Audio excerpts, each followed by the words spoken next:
Olá pessoal, meu nome é Fabiano, para quem não me conhece. Neste vídeo eu vou falar sobre uma pergunta que me fizeram: qual é o trade mais difícil que eu já vi na vida, mais sinistro, mais, enfim, complexo.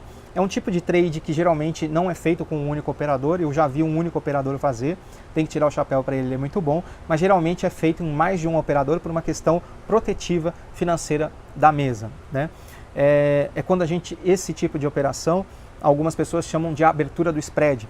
É quando a mesma casa, a mesma tesouraria, precisa abrir o spread de um determinado ativo por uma grande posição de hedge entrando, e ela não quer jogar fora esse spread, e ela acaba absorvendo para ela, né? E o grande banco faz isso. E como que eles fazem isso? Imagina que uma companhia americana está entrando no Brasil.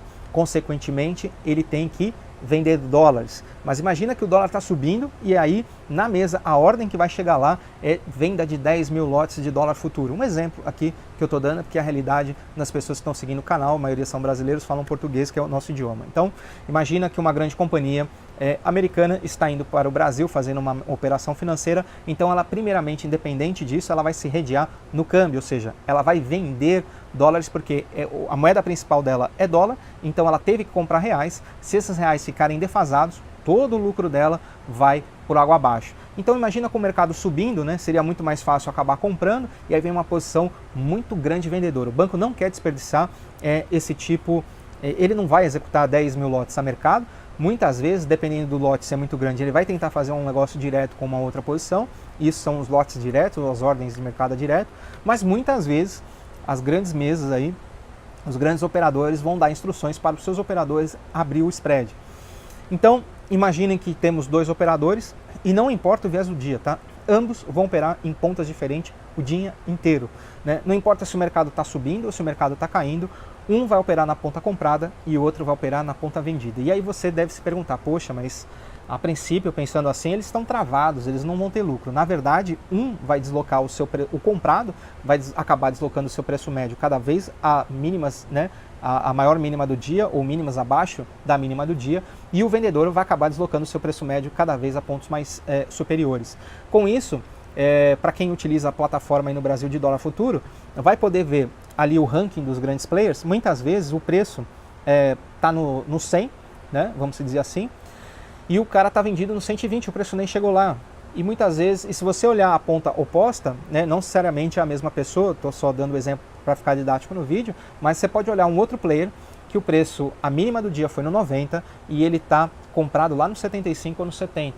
E o como que é feito isso? Exatamente, é o meu operacional carro-chefe, que é exatamente a manutenção de preço e a gestão do trade após a abertura da sua posição, né? E como que um grande banco, uma grande tesouraria faz a abertura do spread?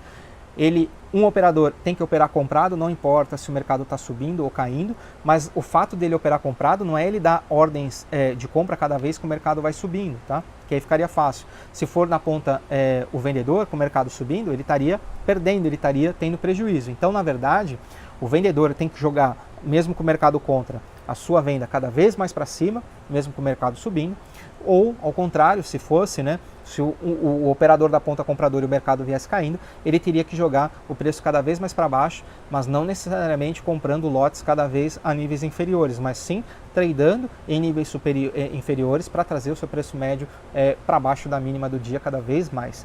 As grandes tesourarias fazem isso, e eu confesso que esse é o trade mais sinistro, mais difícil que eu já vi na vida. Eu já vi um operador, duas pessoas me deram esse tipo de instrução de como operar dessa forma no Brasil, e um deles eu tive o prazer de ver ele operando praticamente fazendo essa abertura do spread, aonde ele, numa conta, ele estava operando numa ponta, trazendo o spread e o preço dele para cima, e na outra ponta trazendo o spread para baixo. Lembrando, né, que as grandes tesourarias, muitas vezes elas fazem isso no dia para fugir do imposto de day trade, que é 20%, o swing trade é 15%.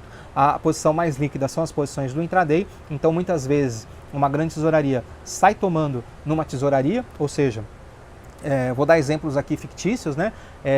Na ponta compradora ele sai operando na compradora pelo Itaú, o objetivo dele é comprar e ficar com o spread comprado, e aí no Bradesco ele sai operando na ponta vendedora, até chegar um ponto que ele operou 1.500 lotes comprados ou 5.000 lotes comprados, ele precisa encerrar aquela posição no dia, e ele Obviamente que ele não vai poder fazer igual você, que vai lá e zera mercado, porque se ele comprou 5 mil lotes e está comprado 5 mil lotes com spread de 20, 30 pontos a seu favor, se ele zerar os 5 mil lotes, ele vai derrubar o preço para baixo do preço dele de compra, vai dar um forfait ali no mercado, um grande spike na tela, enfim, e vai poder até se tornar aquela operação prejuízo. Então o que ele faz? Numa outra ponta, ele vem começar a liquidar as suas posições para não identificar que aquele player hora comprado é vendido, porque senão vai fazer com que entre possíveis vendedores no mercado impactando o preço para baixo e jogando contra ele. Logo, se ele trabalha numa outra ponta, às vezes numa ponta vendida que está tentando que está com uma identificação ali do player muito negativa, e aí com isso ele vai não só abrindo o spread dele, mas se travando, né? Ele dorme numa corretora comprada com 5 mil lotes no 100 e na outra corretora vendida com 5 mil lotes no 120, 130. Com isso, como ele se zera? Esse é um dos grandes fatores que servem o leilão, né? Com isso, ele vai se zerar no outro dia, porque se ele não carrega essa posição, ele vai pagar 20% de imposto, e se ele carrega essa posição para o dia seguinte, ele vai pagar só 15%. E aí, o que ele faz? Na abertura do leilão, ele tem 5 mil lotes comprados para vender, e ele tem 5 mil lotes vendidos para comprar, e aí ele troca a posição, né? Ele mesmo entra comprando e vendendo para ele mesmo, e se zera e sai daquela posição ganhadora.